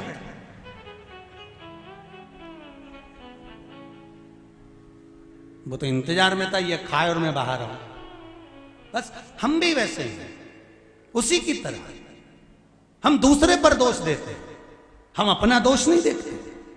मत बुरे कर्म कर बंदे वरना पछताएगा, भगवान की आंखों से तू बच नहीं पाएगा, तू बच नहीं पाएगा। अरे ओ अज्ञानी मत करना। बड़ा कठिन है अपना दोष देखना। जमाना खराब है, बहुत खराब है। भीतर का दोष तो निकालो। ना सास बुरी, ना बहू बुरी, ना माता बुरे, ना पिता बुरे, ना बच्चे बुरे, ना कोई बुरा। बुरे तो हम भीतर से, हो सकता है हमारे कर्म का भोग हमको भोगना पड़ रहा है, हमारे कर्म का भोग हमको भोगना पड़ रहा है।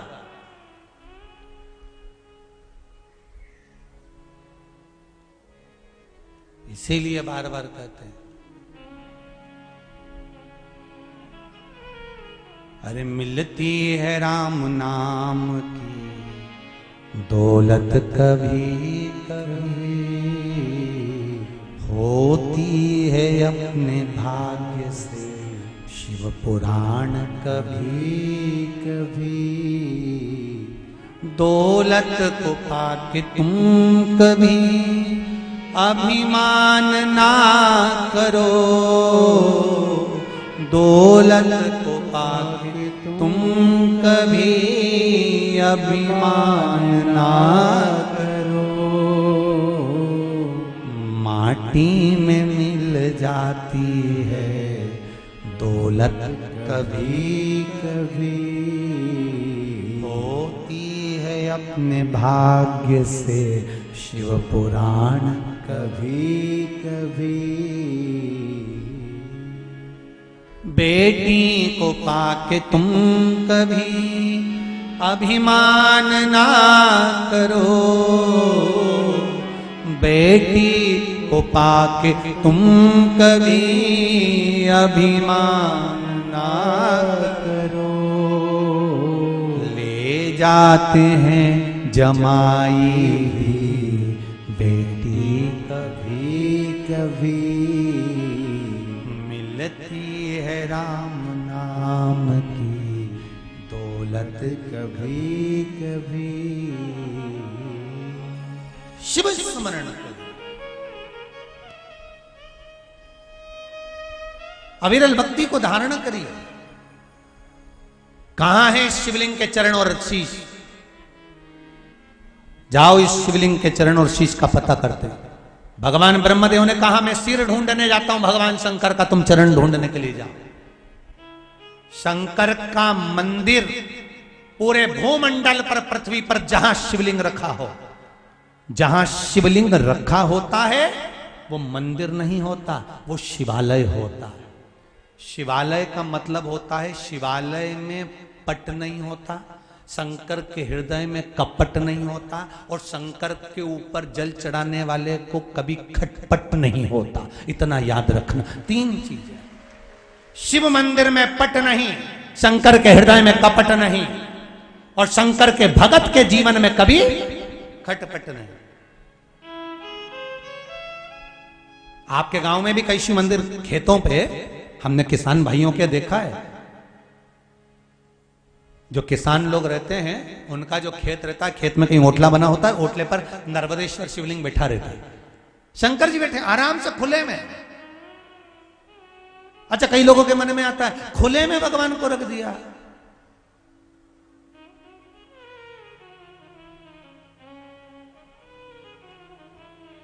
स्वयं पार्वती जी ने एक बार शंकर जी से कह दिया था, भगवान विष्णु के मंदिर में ताले लगते हैं, देवी जी के मंदिर में ताले लगते हैं, सारे देवताओं के मंदिर में ताले लगते हैं, तुम्हारा भगत तो ऐसा होता है कहीं पे भी बिठा देता, मत ताले की जरूरत ही नहीं होती।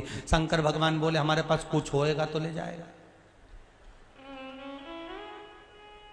कुछ हो तो ले जाएगा।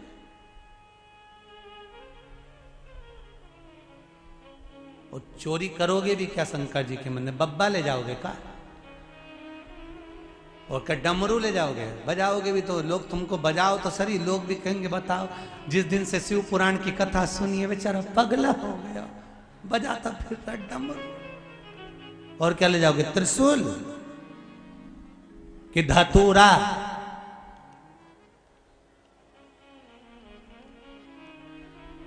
शिव कथा कर रहे हैं,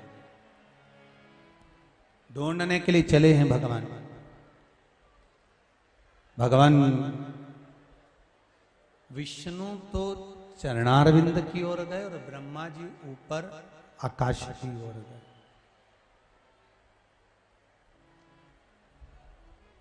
एक बात ध्यान रखिए अपने जीवन में,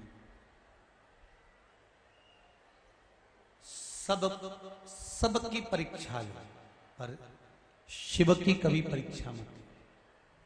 किसकी परीक्षा नहीं लेना है? शंकर। उसकी परीक्षा लेने की जरूरत नहीं पड़ती। वो जो देता है तो इतना देता है, भगवान जब देता है तो छप्पर फाड़ कर देता है, और भगवान जब लेता है तो तन का कपड़ा भी फाड़ लेता।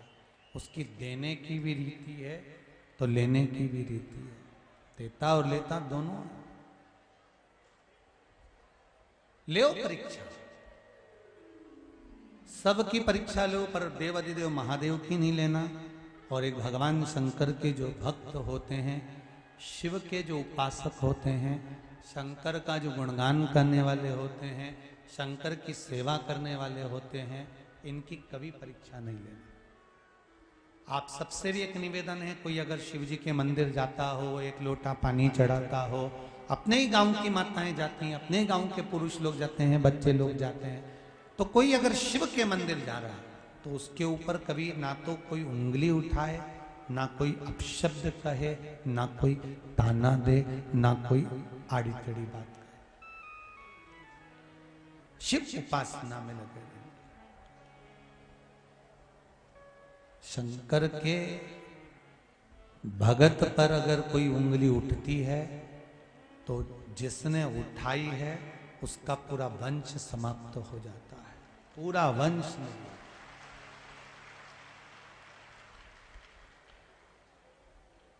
शंकर के भक्त पर उंगली ना उठे महाराज। अब भगवान विष्णु शिवलिंग का चरण देखने के लिए गए पर चरण नहीं मिला, वापिस आ गए। ब्रह्मा जी ऊपर गए, एक केतकी के फूल को तोड़ लिया उन्होंने, पूछा केतकी से कहा कि तुम मेरे साथ चलो और नीचे चलकर भगवान विष्णु के सामने कह देना कि ब्रह्मा जी को भगवान शंकर का शीश मिल गया। केतकी ने बोला कि मैं बोल दूंगी पर इसमें लाभ क्या है मेरा? ब्रह्मा जी ने कहा मैं तुम्हें सुगंधित बना के रखूंगा और सारे देवताओं पर तुम चढ़ोगे। अगर भगवान विष्णु ने मेरी बात नहीं मानी तो सामने से गाय निकल कर जा रही थी तो गौ माता को पकड़ लिया ब्रह्मा जी ने और गौ माता से कहा, हे गौ माता चलो हमारे साथ।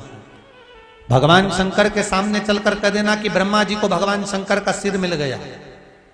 गौ माता ने कहा, मैं झूठ काय को बोलूं? ब्रह्मा जी ने कहा, सबसे पहली रोटी बनेगी तुमको मिलेगी।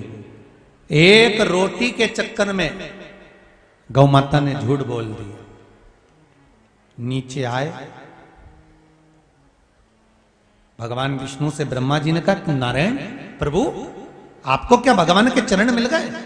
भगवान विष्णु ने एक ही बार में पूरा झंझट ही मिटा दिया। भगवान विष्णु ने सत्य कह दिया कि मुझे भगवान शंकर के चरण नहीं मिले। जैसे ही भगवान विष्णु ने कहा कि मुझे चरण नहीं मिले, शंकर भगवान ने कहा, स्कंद पुराण में लिखा है, सत्यनारायण भगवान की कथा स्कंद पुराण से निकली है। भगवान शंकर ने कहा, ए भगवान विष्णु तुमने मेरे सामने सत्य बोला है, इसलिए आज से पृथ्वी पर तुम सत्यनारायण भगवान बनकर पूजे जाओगे। सत्यनारायण भगवान।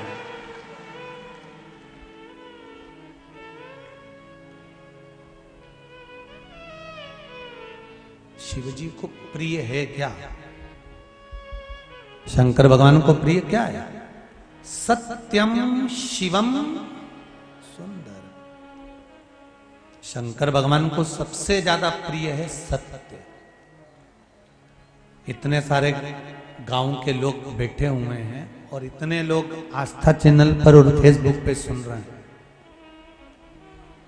आप सबसे पूछना चाहूंगा, पहले अदालत होती थी क्या?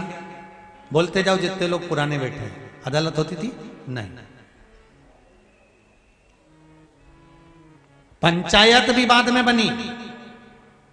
सबसे पहले अगर कुछ निर्णय गांव के लोग लेते थे तो गांव के मुखिया के पास जाते थे और मुखिया शंकर जी के मंदिर में लेकर जाता था और शंकर जी के मंदिर में गंगा जल उठाकर कह देते थे कि बोल सत्य है कि गलत। उतने में निर्णय हो जाता था कि सत्य है कि गलत। कितना विश्वास था, कितना भरोसा था, क्योंकि दुनिया के लोगों को मालूम था कि शंकर के मंदिर में जाकर अगर सत्य नहीं बोला, झूठ बोल दिया, तो इसकी जिंदगी नरक जैसी हो जाएगी। शिव को सत्य प्रिय है।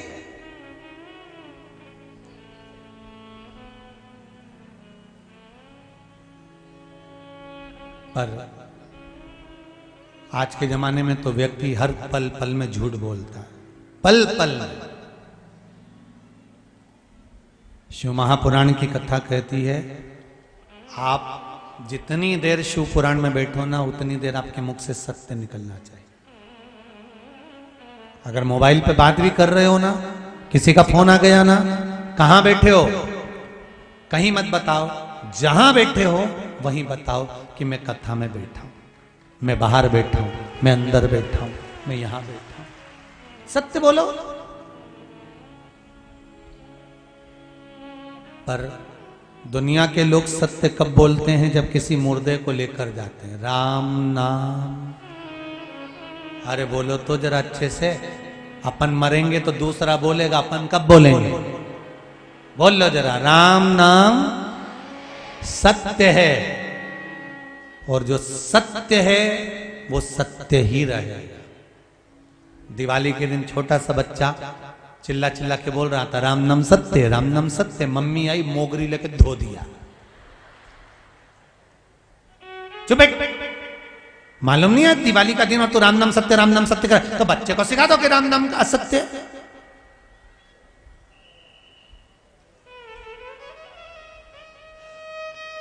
सत्य को झुटलाया नहीं जा सकता। सत्य कितना भी छुपा लो, सत्य को कितना भी दबा लो, सत्य को कितना भी दबा कर रख दो, कितनी भी झूठ की परत पर परत चढ़ा दो, पर सत्य एक दिन निकल कर बाहर आ ही जाता है कि यह सत्य है। इसमें यह सत्यता। भगवान विष्णु ने कह दिया, मेरे को भगवान शिव के चरण नहीं मिले, आपको सिर मिला? हाँ, ना मानो तो केतकी के फूल से पूछो। केतकी के फूल को भगवान विष्णु ने हाथ में लिया। क्यों रे केतकी, ये बता, क्या ब्रह्मा जी को शंकर भगवान का शीश मिला?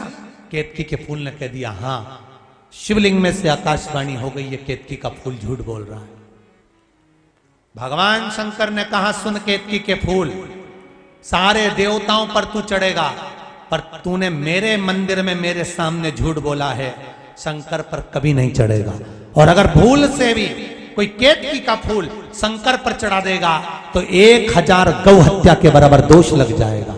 मैं तुझे श्राप देता हूं।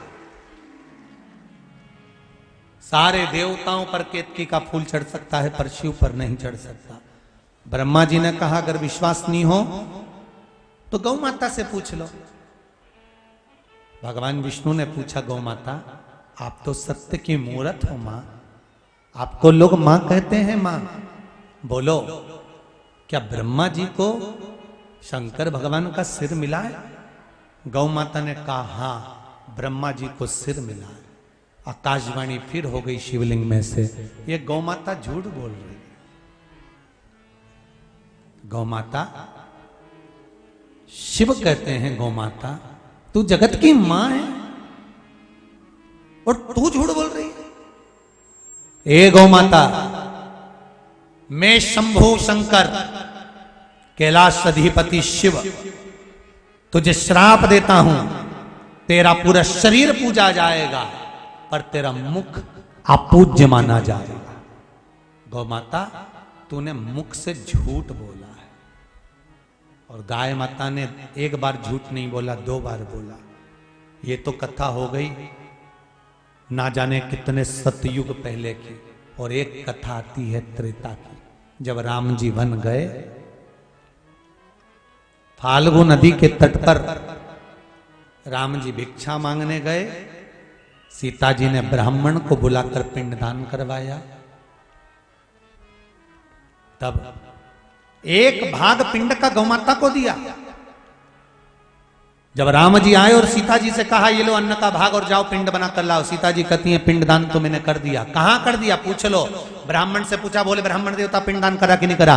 सीता जी के सामने ब्राह्मण ने झूठ बोल दिया। ब्राह्मण देवता कहते हैं, प्रभु माता जानकी ने कोई पिंडदान नहीं करा। सीता जी की आंख से आंसू झलक गए। कहा, ए ब्राह्मण देव, आपने पिंडदान करवाया है, आप झूठ बोलते हो। मैं आपको श्राप देती हूं ब्राह्मण देवता, तुम कितना भी जोड़ लेना, तुम्हारे यहां हमेशा कमी पड़ेगी। और ब्राह्मण कितना भी जोड़े, उसके यहां हमेशा कमी पड़ती है। ये सीता जी का श्राप था। दूसरा, गौ माता, आप तो सत्य बोलो। गौ माता ने सोचा, बालू रेत का पिंड बना कर दिया था फाल्गु नदी की, क्या मेरा पेट भराएगा? क्या मेरा पेट भराएगा? और फाल्गु नदी की रेत मैंने खाई है, कौन पेट भराएगा? गौ माता ने झूठ कह दिया। सीता जी ने कोई पिंडदान नहीं। सीता जी ने श्राप दे दिया, गौ माता तेरा पूरा शरीर पूजा जाएगा पर तेरा मुख अपूज्य रहेगा।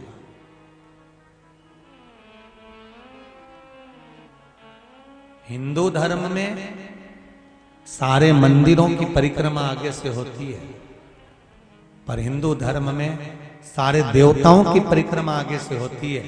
पर हिंदू धर्म में एक परिक्रमा है गौ माता की, जो कभी आगे से नहीं होती, गाय की पूंछ से चालू होकर पूंछ पे ही विराम होती है, क्योंकि इसने झूठ बोला था।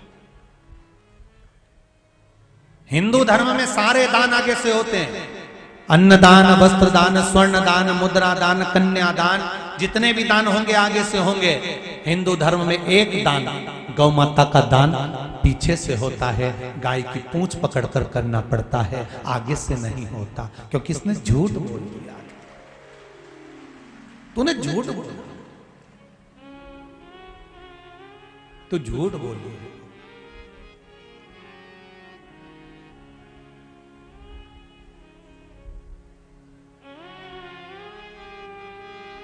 शिव, ब्रह्मा जी कहते हैं शिव जी की आकाशवाणी झूठी है। स्वयं ब्रह्मा कह रहे हैं कि आकाशवाणी झूठी है।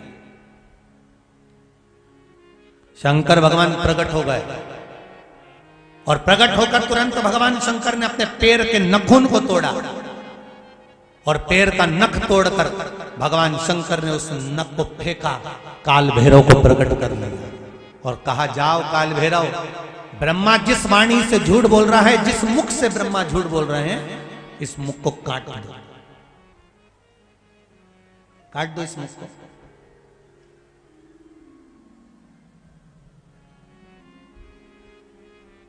शीश कटा ब्रह्मा का, क्योंकि झूठ बोल रहे थे। शंकर भगवान की प्रियता एक ही चीज में है, उनको सत्य प्रिय। आप शिव को कुछ दें ना दें, आप शंकर भगवान को कुछ प्रदान करें ना करें, पर शिव को देना है तो सत्य जरूर दीजिए।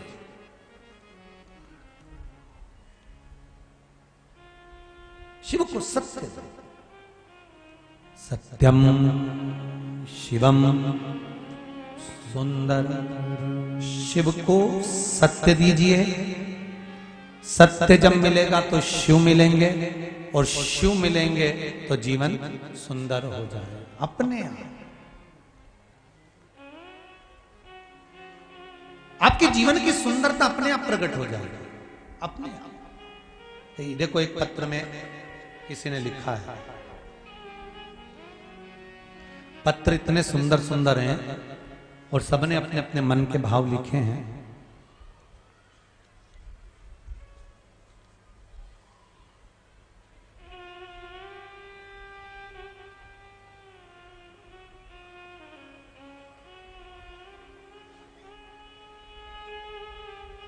तमन्ना ओसवाल, गांव अत्यायना, देपालपुर की हैं, कहीं बैठी हैं।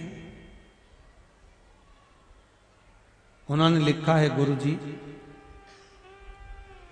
भाई की शादी नहीं हो रही थी, बहुत कोशिश करी गई। कहीं बैठी हो तो हाथ उठा सकती हैं। आप ही हैं? दोनों हाथ उठाओ जरा। हर हर महादेव। आपने लिखा है, तमन्ना जी ओसवाल, गांव अत्यायना, देपालपुर।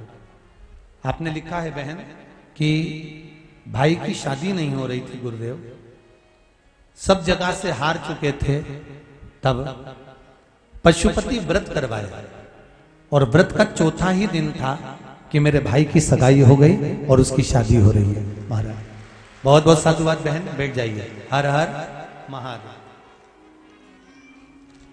एक पत्र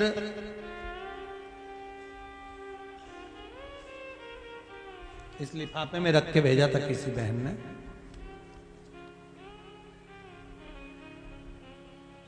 विनीता रावलिया सनावदिया से हैं, कहीं बैठी हो तो हाथ उठा सकती हैं, कहीं पर बैठी हो तो हाथ उठाएं। कहा है गुरुदेव, मैं 2 वर्ष से लगातार शिव महापुराण की कथा, कहीं बैठी हो तो हाथ उठा सकती हैं, दोनों हाथ ऐसे हिला दो अगर कहीं बैठी हो जिनका नाम लिया। विनीता रावलिया सनावदिया से 2 वर्ष से लगातार शिव महापुराण की कथा श्रवण कर रही हूं। मेरे 2 बार बच्चे मिसकैरेज हो गए थे गुरुदेव। डॉक्टर कह रहे थे कि अब योग नहीं है, अब आप संतान के लिए क्रम ना रखें। तब आपके द्वारा जो बताया गया था सफेद आंकड़े की जड़ का प्रयोग, वो करा। और गुरुदेव, बाबा की ऐसी कृपा हुई कि मेरे घर में पुत्र रत्न की प्राप्ति हुई है। बाबा को धोख लगाता है। ये पत्र भेजा है। शिव कृपा ही ऐसी। आप शंकर से निवेदन तो करो, विनती तो करो, शंकर का अनुमोदन तो करो। महाराज, अकाल मृत्यु वो मरे जो काम करे चंडाल का, काल उसका क्या बिगाड़े जो भक्त हो महाकाल का। शिव की आराधना में लग जाओ। तेरा ही दिया मैंने खाया पिया है, तेरा शुक्रिया है, तेरा शुक्रिया। भगवान ब्रह्मदेव का काल भैरव ने सिर काट दिया। लुढ़कता लुढ़कता सिर गया ब्रह्मा जी के रक्त में। अभी भी ब्रह्मा जी का कटा हुआ सिर कह रहा है कि आकाशवाणी झूठी है। झूठ बोलने के कारण ब्रह्मा जी के रक्त से एक नदी प्रकट हो गई जिसका नाम था कर्मनाशा। कौन सी नदी है? कर्मनाशा। जिस नदी का पानी कुत्ता भी नहीं पीता, जिस नदी का पानी पक्षी भी नहीं पीता, जिस नदी का पानी आज भी पशु भी नहीं पीता। यूपी गवर्नमेंट ने बड़े बड़े बोर्ड लगा कर रखे हैं कर्मनाशा नदी पर। यह कर्मनाशा है। अगर भूल से भी कोई इसमें हाथ धो लेता है, इसका पानी का छींटा लग जाता है, तो हमारे कर्मों का नाश हो जाता है। जो हमने पुण्य करा होता है सब समाप्त हो जाता है। इसलिए कर्मनाशा नदी में कोई हाथ नहीं डोबता, कोई स्नान नहीं करता, कोई उसका छींटा नहीं लेता। भगवान विष्णु ने कहा, प्रभु ये ब्रह्मा जी ने गलती कर दी है, क्षमा कर दो। इनका कटा हुआ शीश, लोग इसका अपमान करेंगे क्योंकि इनने झूठ बोला है। आप कृपा करेंगे तो सब कुछ हो सकता है। भगवान शंकर ने ब्रह्मा जी के कटे हुए सिर को बट वृक्ष बना दिया, बड़ का पेड़ बना दिया। और शिव जी ने कहा, सुनो नारायण, इस बड़ के पेड़ के नीचे, बट वृक्ष के नीचे मेरा निवास होगा। इसके नीचे मेरा निवास होगा। मेरा एक नाम बटकेश्वर महादेव होगा। शिव जी ने अपना नाम दिया। क्या नाम पड़ गया? बटकेश्वर महादेव, शिव जी का नाम। और बटकेश्वर महादेव का एक नियम है, अगर कर्जा ज्यादा हो जाता है, कोई पैसे खाकर भाग गया हो, नहीं दे रहा हो, या कर्जा बढ़ गया हो, तो बढ़ के पेड़ के नीचे दही का शिवलिंग का निर्माण किया जाता है। काय का निर्माण करना है? दही का शिवलिंग। और दही के शिवलिंग का निर्माण कर कर उसका पूजन कर कर, जिससे अपने को पैसे लेना है या कर्जा चुकाना है, शिव जी से पूजन कर कर, बोल कर, आराधना कर कर, उस शिवलिंग की पूरी आराधना करने के बाद, पूजन करने के बाद अपनी मनोकामना कर कर उसका विसर्जन कर दिया जाता है। भगवान देवाधिदेव महादेव से विनती करते हैं कि हे बाबा बटकेश्वर महादेव, हमारे कर्जे से हमें मुक्त करे और हमारा गया हुआ पैसा जिन जिन के पास है वो वापिस आए। बाबा 3 महीने में बटकेश्वर महादेव पैसा देना प्रारंभ कर देते हैं। जिससे पैसा लेना होता है वो देना चालू कर देता, कर्जा भी धीरे धीरे चुक जाता। ऐसे बटकेश्वर महादेव भगवान शिव का एक स्वरूप है। बटकेश्वर महादेव भगवान बड़ के पेड़ के नीचे विराजमान हुए, ऐसा सुंदर स्वरूप का वर्णन आता है। शिव जी ने अर्धनारीश्वर स्वरूप धारण कर कर भगवान ब्रह्मा जी को अपनी झांकी का दर्शन कराया है। अर्धनारीश्वर भगवान पधार रहे हैं। जोरदार ताली बजाकर स्वागत करें अर्धनारीश्वर भगवान के लिए। बोल अर्धनारीश्वर भगवान की जय।